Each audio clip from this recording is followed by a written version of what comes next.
selamat datang di Altox, ruang berbagi informasi seputar dunia pendidikan, khususnya di kampus baru kita, UMI. Nah, saya Dara Agnia Nur Fadila, pada kesempatan kali ini kembali menemani teman-teman semua di episode kali ini, yaitu bahas mengenai laboratorium keperawatan.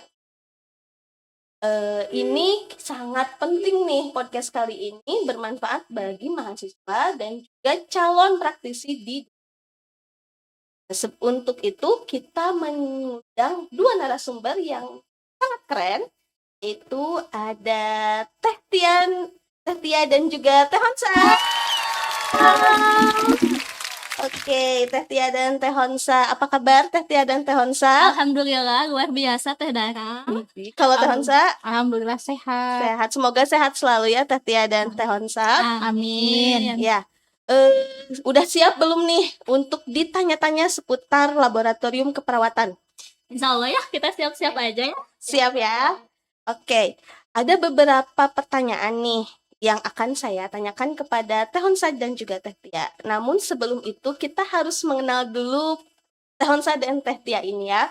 Karena tak kenal maka tak sayang maka tak cinta. Oh iya, benar, ta'aruf.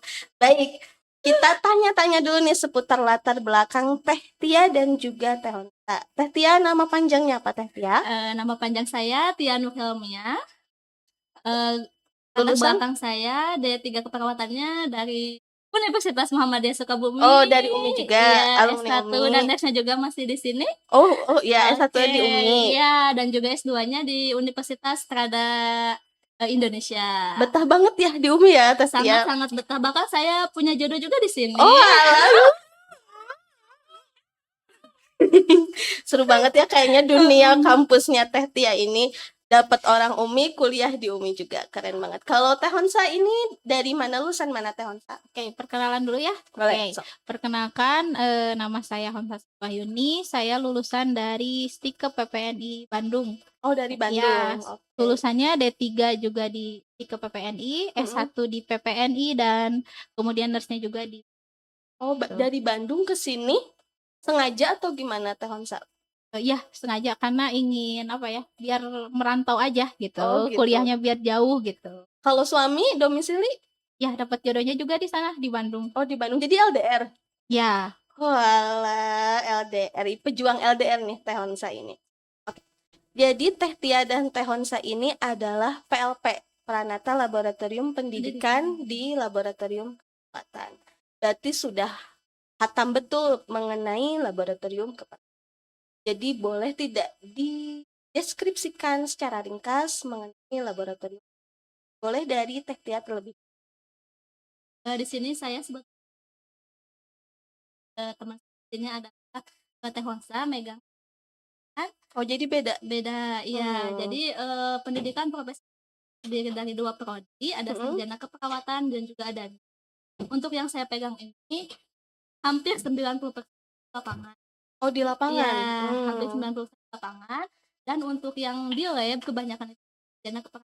Mungkin yang lebih kan ya untuk di laboratorium. Bisa dijelaskan untuk di laboratorium. Oh, coba Teh Honsa dijelaskan sedikit mengenai itu mahasiswa banyaknya diasah itu skillnya di lab keperawatan.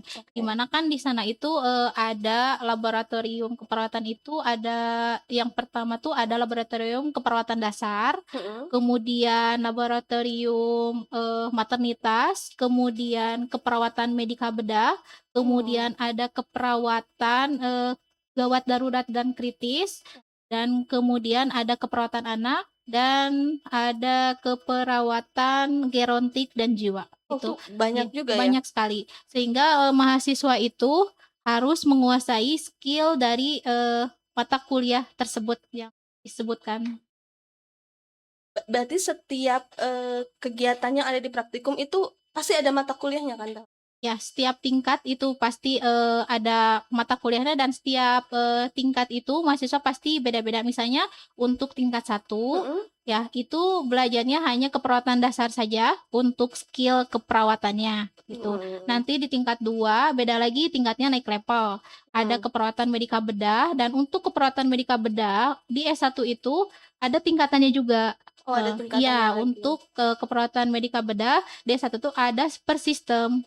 Gitu. Mmm. Jadi untuk tingkat 2-nya, sistem respirasi, Mhm. kardiovaskuler, dan hematologi. Kemudian yang selanjutnya untuk tingkat 3 selanjutnya beda lagi, makin Mmm. tinggi lagi gitu. Kalau di maternal itu di tingkat ke berapa? Kalau boleh Eee, tahu? keperawatan gawat darurat sih sebenarnya Oh, paling itu sering. masuknya ke Iya, situ. mhm. Tadi nyambung dari tadi nih, ada berbagai macam tingkatan seperti yang tadi Tonsa katakan. Jadi di sini juga terlihat jadi keberadaan laboratorium keperawatan itu kan sangat penting, mau nggak mau sangat dalam proses pembelajaran mahasiswa. Yang bisa diceritakan ya sama Teh Honsa sama Tia, keunggulan laboratorium keperawatan UMI itu dan apa saja sih? Boleh dari Teh Tia terlebih.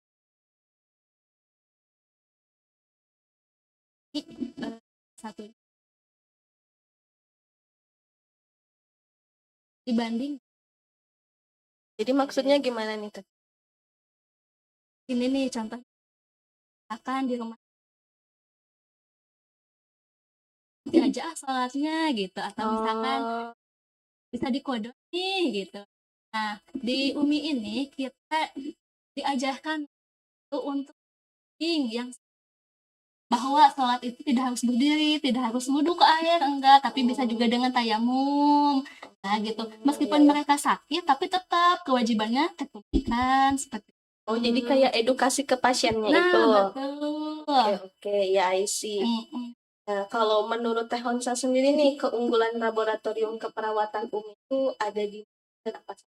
Oke, khusus untuk pendidikan profesi nurse ya, Mhm. yang pertama sesuai dari PC-nya ya, itu tuh, mengacu untuk penyakit kronis ya, di mana penyakit kronis itu kan penyakit yang, lama ya, yang Mhm. berkelanjutan lama seperti, perawatan. Gimana sih caranya si mahasiswa itu bisa merawat pasien yang penyakit, kronis seperti diabetes, itu kan lama ya, berkelanjutan kan, Betul. kemudian hipertensi, kayak Iya. gitu, jantung. Nah itu jadi lebih ke PC-nya. Jadi si mahasiswa tuh yang menjadikan unggul dari pendidikan profesional itu jadi diasah dalam, perawatan, mahasiswa dengan, pasien dengan penyakit kronis, seperti itu.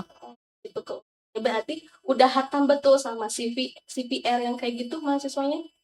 Ya udah itu bisa sudah diajarkan dari, mata kuliah keperawatan kritis sama keperawatan medika bedah. Itu Oh. mahasiswa sudah ajarkan di skill lab itu. Oh, berarti saya masih penasaran nih. Berarti mahasiswa juga bisa langsung terjun ke ruang operasi nggak pada Bis saat ada di misalkan magang di klinik atau magang di rumah sakit? bisa Oh, bisa. itu bisa langsung Ya, masuk bisa ke ruang langsung. operasi? Ya, Ada bisa targetnya langsung. bahkan teh, ada targetnya. Jadi setiap praktik keperawatan klinik itu kan ada intra, Mhm. ada pre, ada intra, dan ada Pos. post. Mhm. Itu kan sebelum masuk ke ruang operasi atau disebut di kita mah ruang OKA ya, Ya. ruang OKA. Nah, udah itu pengkajian biasanya masuk ke ruang intra, Intra. ke ruang Mhm. OKA-nya, ruang operasinya. Udah itu kan pemulihan nih di luar ya buat Mhm. buat pasiennya, baru ke pos gitu. Biasanya mereka itu bikin adanya step kalau kita mau laporan gitu ya. Laporan Oh. pasiennya gimana nih pemulihannya, di pre, intra, dan pos, gimana hasilnya kayak gitu. Keren juga ya. Iya, Kalau Masya masuk dunia itu Allah. apalagi masuk ruang operasi kayaknya udah kayak Mm-mm. keren banget pakai APD ya dan lain Iya. sebagainya. Oke, tadi nyambung lagi ke yang tadi. Tadi kan kita bahas juga mengenai mahasiswa yang praktik di dunia kerja. Jadi menurut Teh Tia sama Teh Honsa, seberapa besar sih pengaruh praktik di laboratorium pada kesiapan mahasiswa di dunia kerjanya? Tia dulu mungkin ya. Boleh Teh Tia dulu, boleh Teh Honsa dulu. Oke. Sebetulnya ada ini teh termasuk keunggulan pendidikan profesional sih ya. Hmm. Bagi mahasiswa yang non-reg itu yang sudah bekerja, Hmm. kita itu fleksibilitas. gimana jadi mereka itu bisa praktik di tempat kerjanya masing-masing, jadi tidak mengganggu aktivitas pekerjaannya. Oh, Nah gitu untuk yang non reg. hmm. Nah untuk yang reguler sesuai pengalamannya karena saya juga dulu mahasiswa di sini sangat-sangat besar pengaruhnya. Misalkan kayak ngimpus ya, kita ngimpus. Kalau di UMI itu kan salah satunya dengan menerapkan nilai-nilai keislaman ya. Sebelum ngimpus kan kita Bismillahirrahmanirrahim Oh ya gitu iya ya. iya. Nah itu salah satu ciri khas kita. Bahkan pasien itu mengenali, oh ini mah mahasiswa dari UMI ya. Oh, jadi udah Gitu. langsung Ya ketahuan. betul. Oh. Dibanding mahasiswa-mahasiswa yang lain, gitu. Mm-mm. Dibanding mahasiswa dari yang instansi-instansi lain, mereka itu Mm-mm. mungkin ya salah satu keunggulan kita itu di situ. Jadi punya ciri khas tersendiri dan kita itu lebih kelihatannya sopan gitu dari cara Oh, penampilan gitu. oke. Kalau dari Teh Hansa nih, gimana Ya, nih mungkin kalau pengaruhnya? dari Mm-mm. satu ya, kalau untuk S1 itu kan sebelum masuk ke rumah sakit nih ya, Mm-mm. selalu dilaksanakan dulu OSCE ya. OSCE itu sejenis ujian skill lab di mana mahasiswa itu harus bisa dulu di skill lab itu harus lulus. Kalau misalnya mahasiswanya lulus sehingga baru bisa terjun ke lapangan gitu. Jadi tidak semudah itu si mahasiswa itu bisa langsung terjun ke lapangan sebelum lulus ujian lab itu yang dinamakan OSCE gitu. Oh, kalau penasaran nih, saya masih penasaran. Saya tuh pernah nonton beberapa film di dunia medis ya. Ada beberapa perawat yang di filmnya itu ya, perawat itu tidak ahli dalam menyuntik nih, tapi dia magang. Nah, pernah kejadian nggak di Umi sendiri ada mahasiswa yang misalkan udah di tingkat 4 belum bisa nyuntik dengan benar? Dijawab ya. Baik. Mungkin itu tergantung lagi dari si mahasiswanya. Yang pertama dari karakter mahasiswa dulu ya. Karakter mahasiswa kan itu ada yang nakal, ada yang enggak ya. Karena untuk di lab itu, contoh nih, sebelum mahasiswa masuk lab, kan harus, kalau di lab keperawatan itu suka dilakukan safety briefing. Ya, Jadi safety gimana? briefing. Jadi safety briefing itu mahasiswa disuruh masuk dulu, sebelum dosennya masuk, kita sebagai PLP memberikan dulu safety briefing. Apa itu safety briefing? Di mana safety briefing itu dikasih tahu keamanan dan keselamatan selama praktek lab itu. Dan di sana juga kita menjelaskan tentang tata cara dan tata tertib selama praktek laboratorium gitu. Jadi kalau misalnya ada kasus seperti itu, mungkin itu salah dari mahasiswanya. Berarti tidak diizinkan untuk praktik di luar atau bagaimana? Atau ada kayak pembinaan terlebih dahulu yang lebih intens kalau misalkan menemukan mahasiswa yang seperti Sebetulnya kan tindakan menyuntik itu bukan tindakan perawat ya. Itu kan tindakan medis, tindakan dokter. Kalau kita mah hanya perawatan gitu. Hanya perawatan.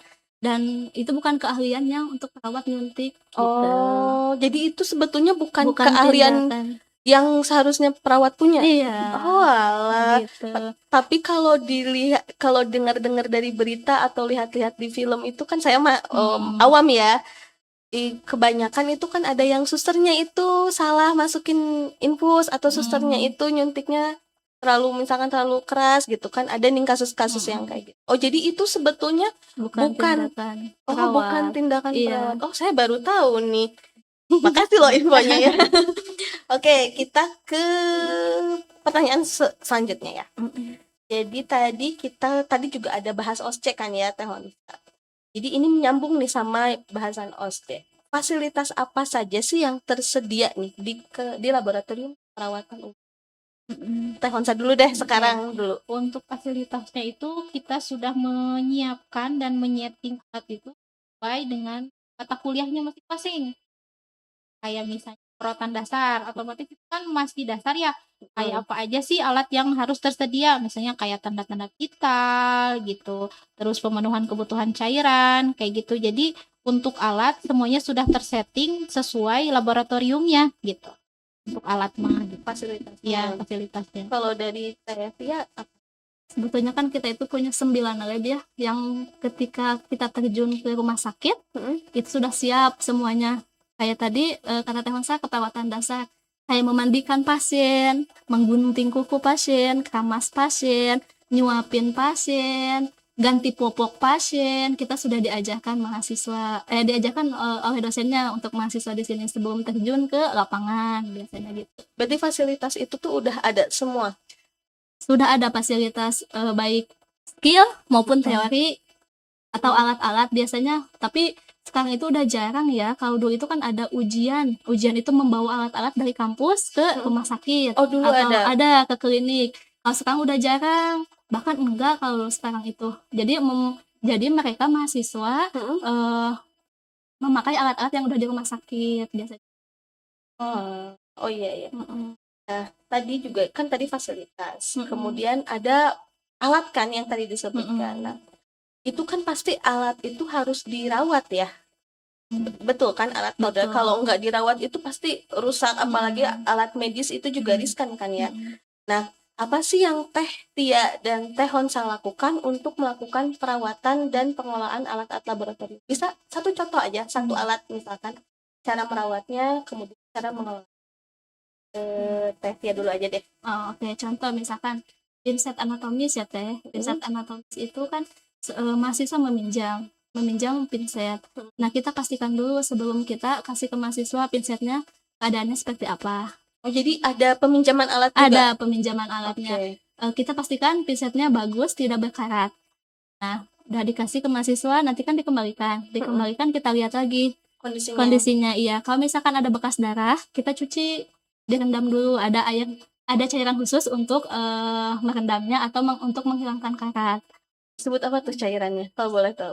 Disebut apa Teh Honsa? Ada ya, lupa lagi itu teh namanya. Tapi itu khusus untuk alat stainless kayak pinset, kemudian gunting sama bengkok ya ya. itu. Pokoknya yang stainless Khusus itu kita ada soalnya. khusus cairannya. Kalau mau tahu lebih banyak atau lebih lengkapnya, makanya kuliah di UMI. Oh iya, itu keren ya. Biar nanti bisa Bagus langsung nih datang ke promosinya. lab keperawatannya Oke, ya iya. gitu. Teman-teman ya, kalau misalkan mau lebih tahu mengenai alat medis dan lain sebagainya, silakan kunjungi laboratorium terpadu UMI dan juga tidak lupa menjadi bagian dari kami, yaitu menjadi mahasiswa Universitas Muhammadiyah Sukabumi. Oke, lanjut lagi. Baik, ini nih, ini mah pandangan Teh Tia sama Teh Honsa. Pertanyaannya, apa sih tips untuk mahasiswa nih dari Teh Tia sama Teh Honsa agar praktik di laboratorium keperawatannya itu maksimal? Oke. Teh Honsa tuh. Oke. Yang pertama kalau misalnya untuk persiapan laboratoriumnya ya, itu kan sudah terfasilitasi ya. Nah, jadi sebenarnya lebih ke mahasiswanya. Yang pertama itu mahasiswa tuh harus membaca materinya dulu sebelum masuk ke lab gitu. Jadi pada saat ke lab itu dia tuh kadang ada mahasiswa yang nggak tahu gitu apa sih yang harus dibelajarkan, dan itu kan akan menghambat gitu nantinya. Gitu. Jadi harus hatam dulu materinya ya. Ya, minimal dibaca dulu gitu ya, nggak dihafal tapi dibaca dulu biar tahu materi apa sebelum masuk ke laboratorium dulu. Betul. Mungkin itu sebelum masuk labnya harus kita lakukan dulu pretest ya ke mahasiswanya, salah satunya itu. Jadi supaya nanti pada saat di labnya tuh dia optimal gitu. Jadi nggak nggak banyak melongo gitu sih. Iya, Jadi ilmu yang didapatkannya itu jadi bisa maksimal selain skillnya, tapi dia ilmunya juga dapat. Mungkin itu memang betul sih, yang pertama harus iqra dulu ya. Nah, itu. Wahyu pertama juga kan yang diturunkan kepada Rasulullah adalah iqra. Betul, harus baca dulu. Apapun itu, mau dari medis ya ataupun misalkan dari. Nah, itu. Coba Teh Tia sekarang, Teh Tia jawabannya. Kalau dari aku sendiri, tips dan trik biar berhasil di laboratorium ya untuk mahasiswa, yaitu yang pertama ya tadi iqra, yang kedua terjun menjadi PJ. Karena PJ itu ada penanggung jawab, karena pasti dikenal oleh dosen ya.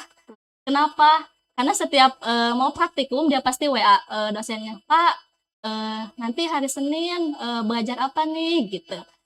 Pasti gitu. Memandikan pasti dia dulu kan yang pertama tahu. Nah, kalau dulu baca memandikan nih apa nih, prasatnya apa yang harus dipersiapkan. Nah, yang ketiga aktif dalam diskusi laboratorium. Dan yang keempat itu adalah bestie ya sama kita ya.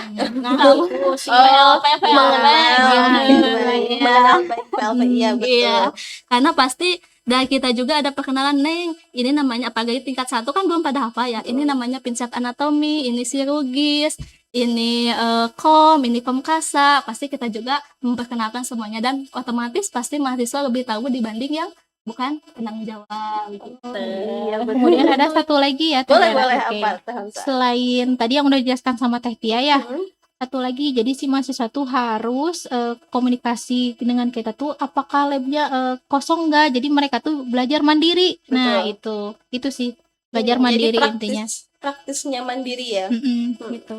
Oke, bagi mahasiswa keperawatan Umi apabila melihat podcast ini, diredapkan dengan baik-baik ya, disimak dengan baik-baik dan semoga tipsnya itu bermanfaat teman-teman semua. Baik nih, ada studi kasus sih sebetulnya ini yang saya penasaran pengen tanya kepada Teh Honsa dan Teh Tia. Teh Honsa sama Teh Tia hafal tidak kasus seorang perawat yang memberikan anak seorang perempuan kepada perempuan lain di RSHS ya? Setahu saya profesi perawat pasti melakukan sumpah profesi, betul. Nah, menurut Teh Tia sama Teh Honsa, apakah jika benar gitu si perawat itu melakukan tindakan yang tidak terpuji memberikan anak orang lain dengan dalih-dalih itu saudara ibunya atau misalkan karena ibunya tidak ada, apakah itu juga menjadi bentuk bahwa si perawat itu melanggar sumpahnya, sumpah profesinya dari Teh Honsa gitu. Ya, sebenarnya sih untuk sebelumnya kan Honsa pernah di rumah sakit juga ya, sebelum Honsa pernah kerja di rumah sakit. Sebenarnya kalau misalnya kan itu pasien pulang ya, Betul.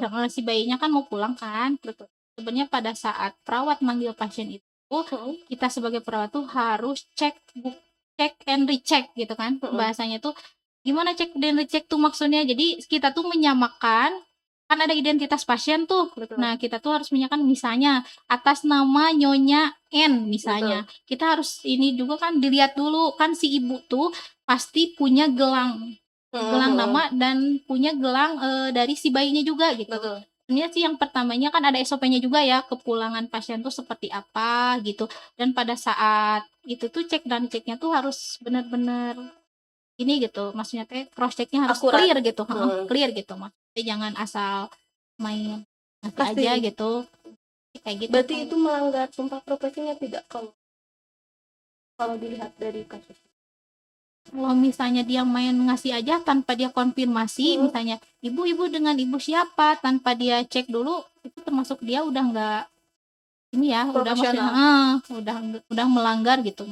Kan harusnya ada komunikasi dulu kan sebelum kita memberikan si anak itu tuh kan harus ada komunikasi dulu, bener nggak, sama nggak, disamakan dulu dari data yang dipegang si perawat. Kalau dari Teh Tia sendiri? Kalau saya sendiri sebetulnya nggak hatam kasusnya seperti apa, cuma melihat sepenggal ya bahwa ibu itu lagi periksa anaknya, betul apa salah ya? Lagi periksa anaknya, terus pas udah selesai nyari ibunya nggak ada, lalu dikasih ke orang lain gitu ya. Nah kan kita nggak tahu ya di situ itu posisinya perawat, apakah ibunya kemana dulu gak bilang, itu kan juga kesalahan ibunya mungkin ya, kesalahan ibunya nggak bilang mau kemana sedangkan dia nggak ada teman untuk mendampingi dia berobat anaknya. Terus nggak tahu juga orang lain itu mengaku-ngaku sebagai keluarganya. Mungkin kita harus gali dulu semuanya sebelum kita menyimpulkan apa yang terjadi di media sosial. Itu sih. Menarik ini, dua pandangan yang berbeda tapi menarik juga. Itu hanya rasa penasaran saya untuk bertanya kepada lulusan dari nurse. Nah, tapi yang terakhir adalah pertanyaan terakhir nih, masih kita kembali lagi ke laboratorium keperawatan. Apa harapan Teh Tia sama Teh Honsa mengenai pengembangan laboratorium keperawatan di UMI? Dari Teh Tia dulu. Oke, sebetulnya laboratorium di UMI ini bagus banget ya, bagus banget. Sudah ada 9 lab, sudah ada lab komputer juga untuk uji kom, dan juga ada lab untuk biologi antigen ya Teh. Tapi kita berharap semoga kedepannya UMI ini bisa meningkatkan sarana prasarana khususnya di alat itu kita seperti Phantom, Phantom yang lebih update ya dibandingkan dengan yang sekarang. Alat-alat juga seperti EKG, monitor bisa diperbanyak, dan juga kita berharap untuk Fakultas Kesehatan ini punya gedung sendiri. Punya gedung sendiri, tidak bersatu dengan prodi-prodi yang lain. Karena apa? Karena beda loh gitu. Keperawatan ini beda. Kenapa? Salah satunya itu ruangan harus banyak banget. Apalagi kita terdiri dari 3 prodi, ya, ada D3, ada S1 dan juga NEX. Ruang OSC juga kita masih multi ya, gitu, praktik ya. Ruang OSC ya gitu. Kita berharapnya ruang OSC juga ada secara mandiri berdirinya. Dan yang ketiga yaitu dari sumber daya manusianya, PLP diperhatikan dari jabatannya, dari segala-galanya, kesejahteraannya. Mungkin itu kalau dari saya. Oke, baik. Kalau dari Teh Onsa sendiri, silakan Teh Onsa. Sudah semuanya ya kayaknya dari Tepia tuh. Cuman tambahannya lebih ke ininya ditekankannya sih ke sarana ya. Sarana aja sih, karena emang tadi benar yang dijelaskan Tepia untuk fakultas kesehatan itu ataupun keperawatan itu tuh membutuhkan ruangan yang beda dari fakultas lain. Karena apa? Membutuhkan banyak ruangan yang ruangan itu harus luas-luas. Karena apa? Di desainnya itu selain kayak praktikum pembelajaran, di mana si ruangan tersebut tuh harus seperti rumah sakit aslinya gitu. Tujuannya apa? Supaya pada saat mahasiswa belajar itu mereka tuh pada saat terjun ke lapangan Udah tergambar ya? nah gitu. Jadi mereka tuh enggak kaget gitu. Karena apa? Karena kan berhubungan dengan nyawa ya untuk Betul, perawatan itu. betul. Nah, itu sih. Oke, baik. Jawaban yang sangat bagus, juga inspiratif dari Teh Tia dan juga Teh Onsa. Semoga juga tadi harapan Teh Tia dan Teh Onsa mengenai pengembangan laboratorium keperawatan dapat terwujud ya. Amin ya robbal alamin.